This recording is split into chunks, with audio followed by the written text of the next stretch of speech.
संविधान।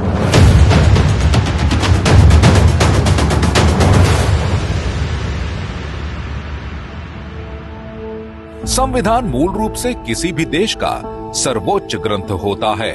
यह वो किताब है जिस पर देश की संवैधानिक संरचना टिकी होती है। अगर सरल शब्दों में कहें तो ये वो किताब है जिसमें देश की सामाजिक, राजनीतिक और न्यायिक व्यवस्था का निर्देशन करने के लिए नियम लिखे होते हैं। संविधान ही बतलाता है कि समाज को चलाने का आधार क्या हो, कैसे देश के प्रत्येक नागरिक का अधिकार सुरक्षित हो, किसी व्यक्ति के अधिकारों का हनन न हो और सबको समान रूप से आगे बढ़ने का मौका मिल सके।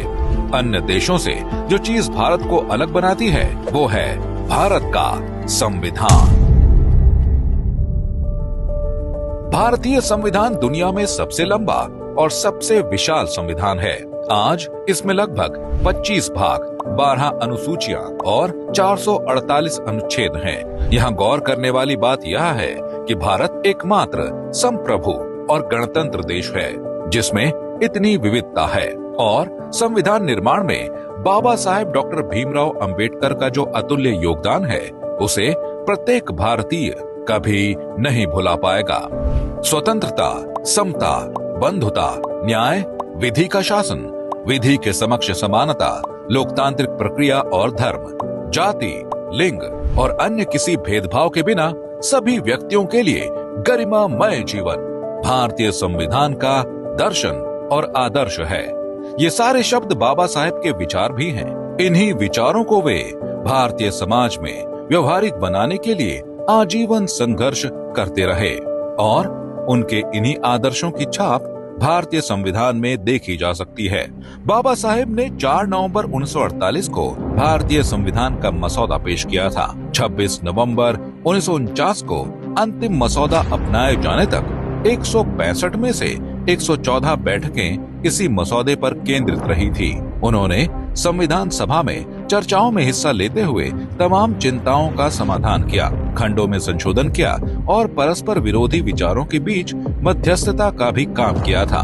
विरोध के बावजूद उन्होंने संविधान सभा की बैठक में यूनिफॉर्म सिविल कोड को भविष्य के लिए अहम बताया था। समाज के वंचित और पिछड़े वर्ग के लोगों को समान अवसर मिल सके, इसके प्रावधान भी बाबा साहेब ने संविधान में किया। अनुच्छेद 17 के माध्यम से बाबा साहेब ने भारत में छुआछूत की सदियों पुरानी प्रथा को समाप्त करने का काम किया था। उन्होंने दलितों को सार्वजनिक स्थानों और अवसरों तक पहुंच प्रदान करने वाले कानूनों पर भी काम किया। अनुच्छेद 81, 170, 332 और 334 के तहत बाबा साहेब ने संसद, विधानसभाओं और स्थानीय सरकारी निकायों में अनुसूचित जातियों और अनुसूचित जनजातियों के लिए आरक्षण सुनिश्चित किया, जिससे राजनीतिक निर्णय लेने में उनका प्रतिनिधित्व सुनिश्चित हुआ। अनुच्छेद 16 के माध्यम से उन्होंने अनुसूचित जातियों और अनुसूचित जनजातियों के लिए सरकारी नौकरियों में एक निश्चित प्रतिशत आरक्षण का प्रावधान किया, जिसका उद्देश्य समान अवसर प्रदान करना और सामाजिक आर्थिक असमानताओं को कम करना था। बाबा साहेब आर्थिक और सामाजिक अधिकारों के पुरजोर समर्थक थे। उन्होंने शिक्षा, सार्वजनिक स्वास्थ्य, आजीविका और संसाधनों के न्याय संगत वितरण सुनिश्चित करने के लिए भी प्रावधानों को संविधान में भी शामिल किया। बाबा साहेब ने महिलाओं के लिए समान संपत्ति अधिकारों और उत्तराधिकारी होने के अधिकार की वकालत की थी। अनुच्छेद 15 से धर्म, नस्ल, जाति, लिंग या जन्म स्थान के आधार पर होने वाले भेदभाव पर लगाम लगाई। साथ ही अनुच्छेद 23 के जरिए जबरन श्रम पर प्रतिबंध लगाया।